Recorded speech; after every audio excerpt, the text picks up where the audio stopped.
Hi, welcome to Education Matters here on Channel 96, Nashua, New Hampshire. Thank you for joining me today. My name is Elaine Holden, and I have been on Education Matters now for several weeks. And over the course of those weeks, I have spoken about a pretty wide variety of topics. But every so often, I spiral back to my big topic, which is reading. And this week, I know you're probably looking for the steam coming out of my ears, but I just found the nation's report card for 2022. And it's been all over the news. If you have missed it, well, there's a lot of other stuff going on in the world, so it might be something that is kind of slid under the radar. But the bottom line is, this is a serious topic, and this is a topic that unfortunately is not going to go away, because we are seeing a decline once again in both reading and math scores. Now, I will discuss right now the numbers as far as the state of New Hampshire. In 2022, we had 27% of our children below basic for the 8th grade in reading. And in 2019, we had 22%, and in 2003, we had 19%. So from the 19% in 2003 that were below basic, we've now jumped up to 27% below basic. Those children that are at the basic level, they're just squeaking by. We have gone from 41% in 2003 to 39% to 40% in 2022. And the average score for the kids that are proficient, the kids that can handle this test, went from 36% in 2003 to 29% in 2022. This is for the 8th graders, okay? Here in the state of New Hampshire. Now for the 4th graders, in 1998, we had 26% below basic. We're up to 33% in 2022. We had 27% at the basic level. We now have 30%. And for those children that were proficient in 1998, we had 29%. We are now down in 2022 to 27%. These are not stellar numbers. And I'm concerned, as I think everybody watching this show should be concerned. One of the things that concerns me is how these numbers are reported. In other words, if you add the basic percentage and the proficient percentage, it looks as if there are a lot of children above basic level, or what they say is at or above basic level. But the bottom line is that our numbers have increased for children that are below basic, both at the 4th grade and at the 8th grade level. Now, this is the thing that concerns me, because when you start to report numbers like this, it's almost as if it's getting shaded or clouded in. And the reality of these decreasing scores is sort of being washed over.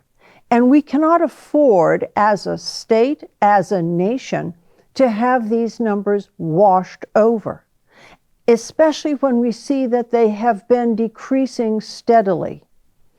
I will also note that our State Department of Ed was very quick to suggest that the COVID epidemic has been a contributing factor. And that was focused on. And it's been focused on by a number of news outlets, etc., and certainly by a number of departments of education.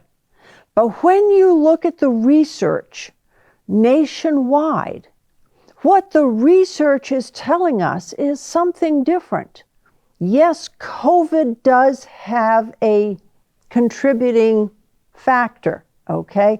We cannot deny that COVID has contributed to some decrease, to some extent. But the COVID epidemic is not the primary cause for these drops in reading. I will also point out that we are seeing similar drops in mathematics. The COVID pandemic cannot be solely responsible for these drops in mathematics either. If you look at the research is very clear.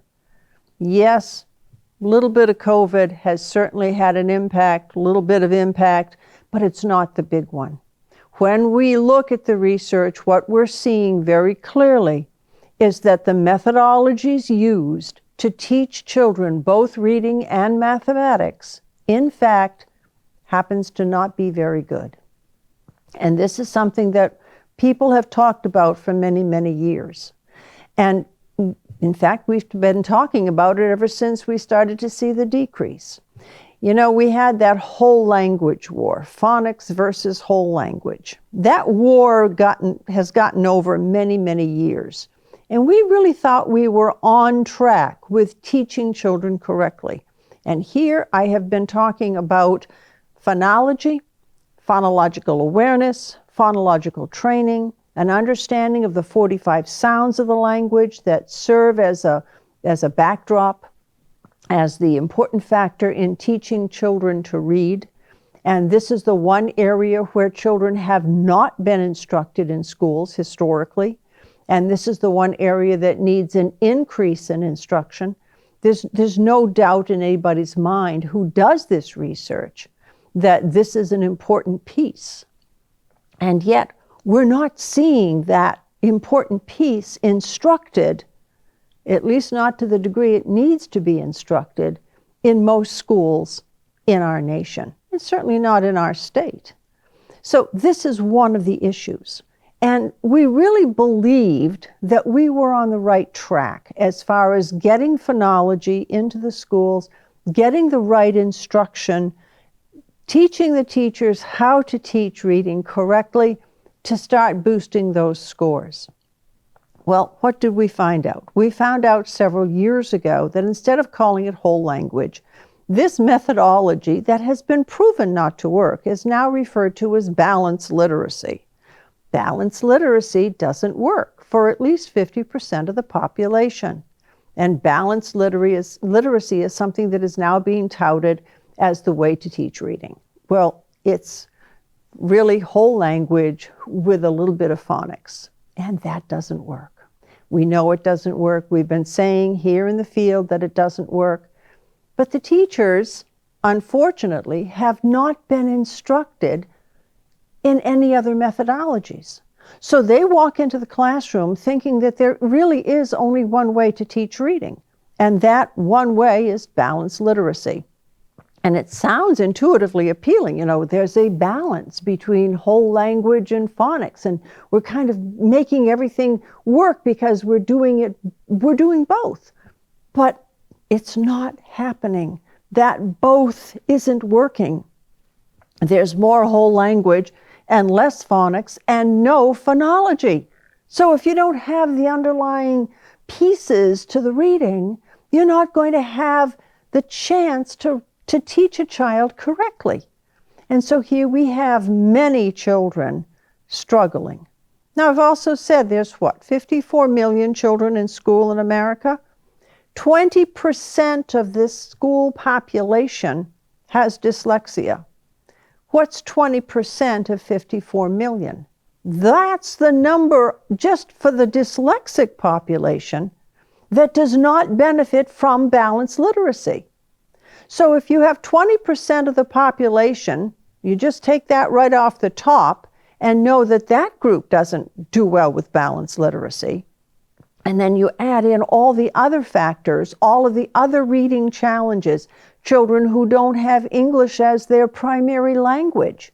When you add all these pieces in and other language disabilities, You're now looking at a population that is close to 50 and sometimes 60% within a school.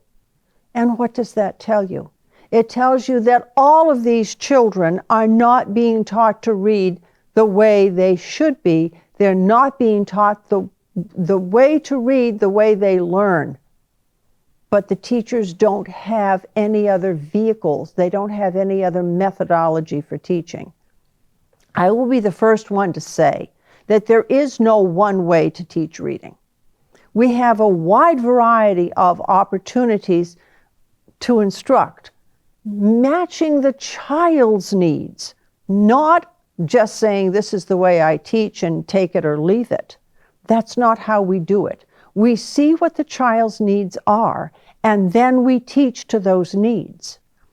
But as I'm saying, 50 to 60% of that population currently doesn't happen to have their needs being met because they're in a balanced literacy program that does not work for them.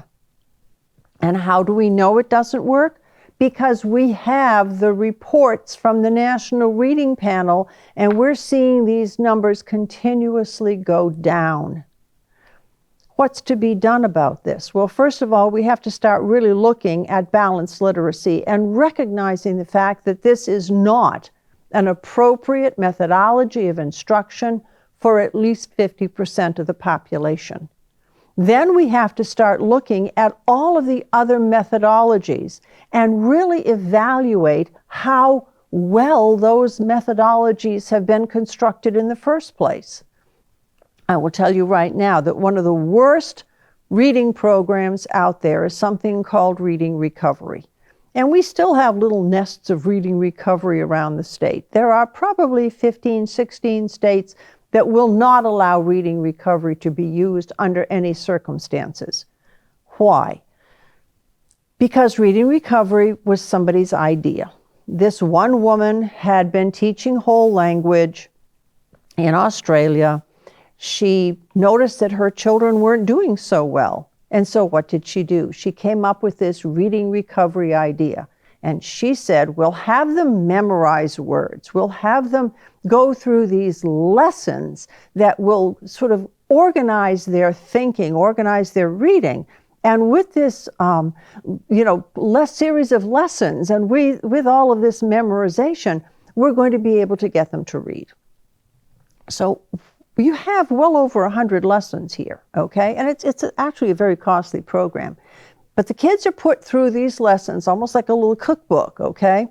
And after maybe 115 lessons or so, if the child is not doing well and the teacher recognizes that the child is doing quite poorly, that child is removed maybe 2 or 3 lessons from the end. And the child never really exits the program officially. Why is this happening and why has this happened? Well, as I said, you cannot have a reading program unless it is researched. And the numbers that were coming out from Reading Recovery showed 98% success rate. Holy mackerel, that was amazing. I mean, 98%, how could you get any better than that pretty much? So once this set of numbers came out, everybody was on the Reading Recovery bandwagon, and that's great. But then a bunch of researchers said, let's look at these numbers again. And they compared the number of children that came into the program to the number of children that left the program and were exited from testing. And there was a big gap there, because what they found was that these children had gone through the majority of the program, and 2 or 3 lessons before the end, they were pulled out, they were exited, which means only the children that finished the program completely were post-tested. If you've taken out all of the children that aren't successful in a program and you post-test the rest, of course you're going to get 98% success rate. Why wouldn't you? Because all of the ones that didn't succeed have been eliminated before the testing happened. That was the first big red flag. The second red flag for this was that nobody ever promised to get these kids to grade level. Grade level is important. You know, you're in school for 180 days, you get 180 days worth of instruction, that's a whole grade, right? Reading Recovery didn't have grade level promise. What the suggestion or the promise was, we will get the child to class average. Class average and grade level are two different things. If you have a group of children who are seriously struggling, these children are well below grade level. And if the goal is to get them simply to class average, the class average is low. It is below grade level. And so to really get these kids to a below grade level spot after almost a year's worth of instruction is our second red flag. The third red flag, and the real big one, is memorization is not reading. And when you have memorization and you have sort of a little cookbook approach with memorization and not really a lot of intervention that addresses the child's unique needs, you have a program that, according to research, and this is research, again, national research, according to research, clearly says for those children that don't need it, it's mostly harmless. Mostly harmless is not an attribute that we want to attach to a reading program. And when mostly harmless is attached to that reading program, this is of concern. Now, I will grant you that not a lot of children at this point in time are in reading recovery, fortunately. However, we have children that are in balanced literacy. In fact, the majority of our children in public schools are in balanced literacy programs.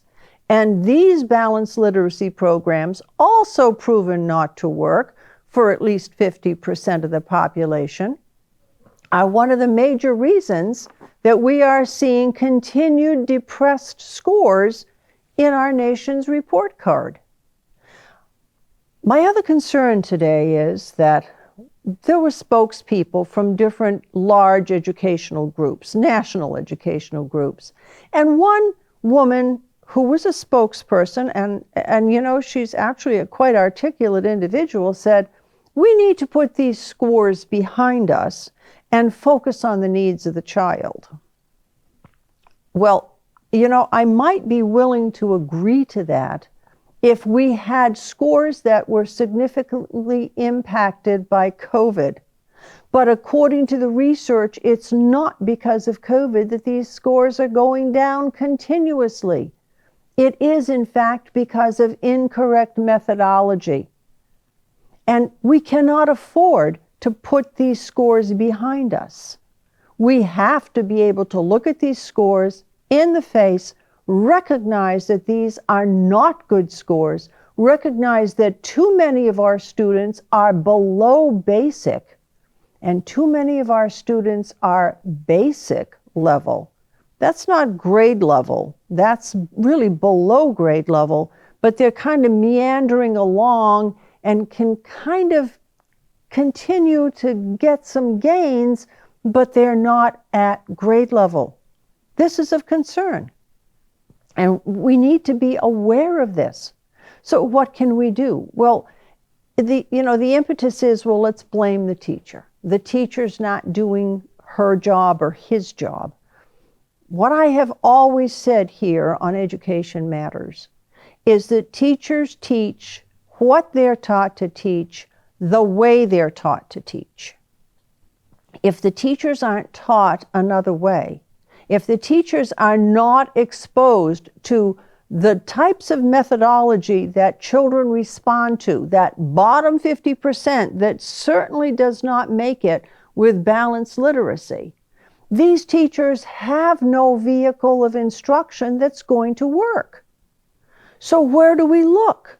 Well, we need to look at the colleges and universities, and I have been saying this repeatedly. You cannot push students through classes with theory and not give them hands-on practical experience supervised by not just reading people who have worked their way up the food chain to become professors, but reading people who have actually been in the field and in many instances may still be in the field and have themselves been trained and fully certified in the programs that work. And those programs are called structured literacy. We don't have enough structured literacy programs going on in our schools today. And this is of deep concern, because if we don't have structured literacy programs, those programs that the bottom 50 or even 60% respond to, then we are not addressing the needs of those students in our classrooms. And we have to think about this really, really hard. I will also tell you that there are school administrators who, for the most part, have little or no knowledge about reading programs because that's not part of their curriculum. It's not mandated by the state, so of course they're not going to take programs and classes that deal with reading because it doesn't fit into their advanced degrees.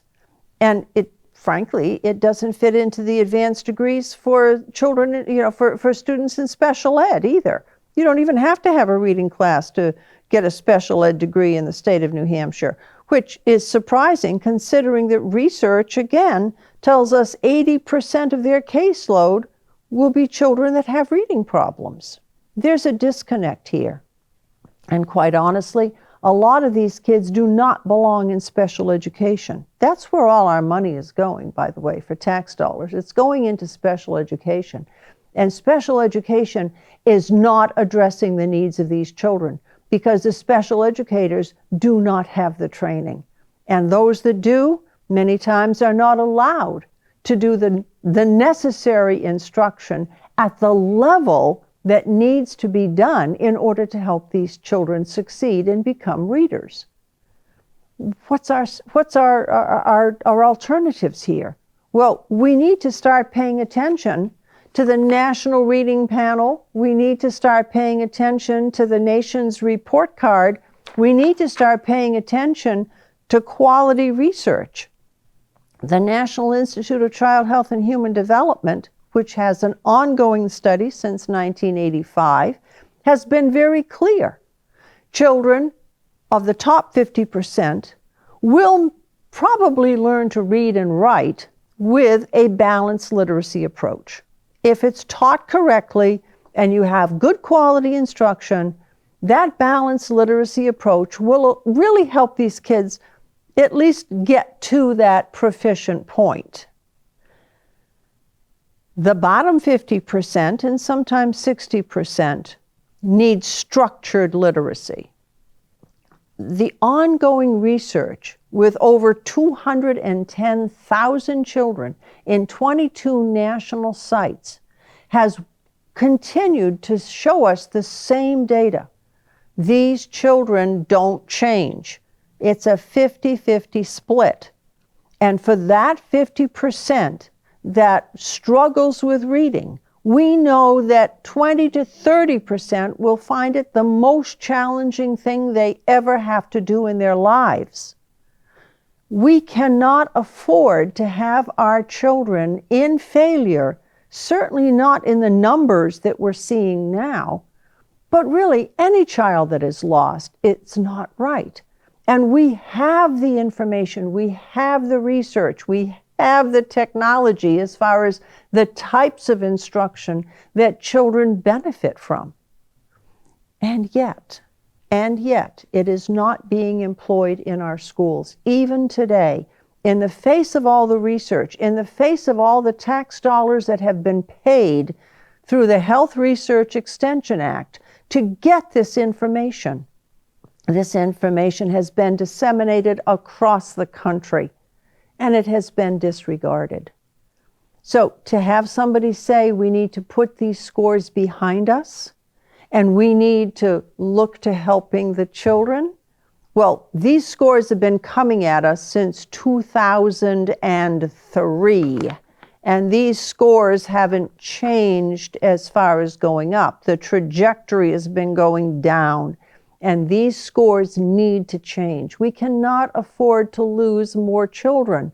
We cannot afford to lose another generation, because what's happening is we don't have sufficient numbers of people ready to enter the workforce at the literacy level needed to be able to do their jobs and do their jobs correctly.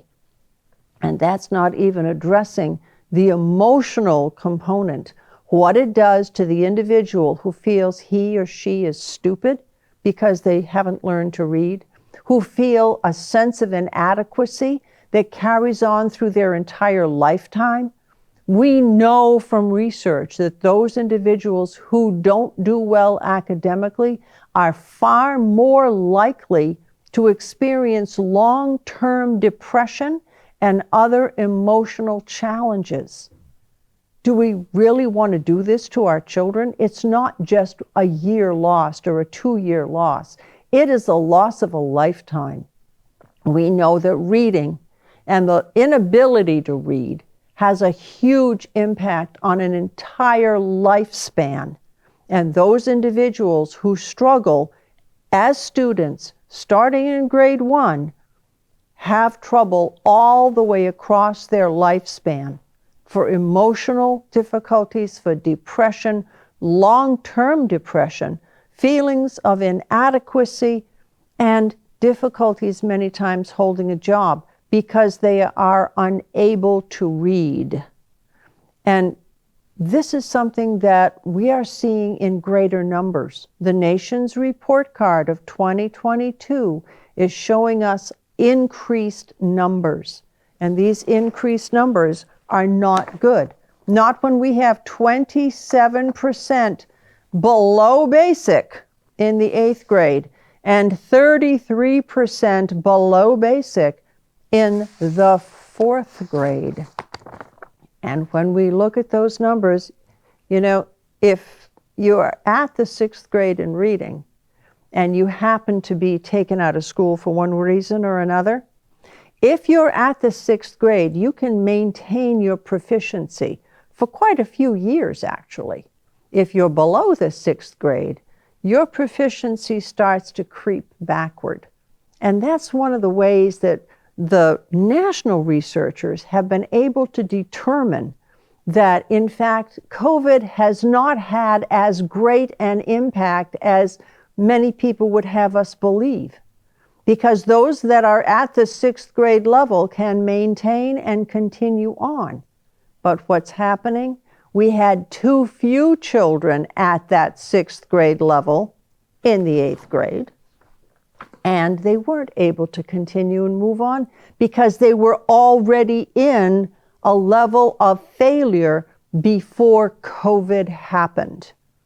So COVID has made it worse to a small extent. It wouldn't have made it worse, really, if they were already at or above grade level to begin with. These are the things that we have to pay attention to. These are the things that we have to remember. So when you look at the nation's report card, and I urge you to look at it, please read it, but read it with the understanding that we cannot say basic or above. We have to look at the ones that are below basic and that impact on our children. Thank you for joining me today. I appreciate you being here. Goodbye.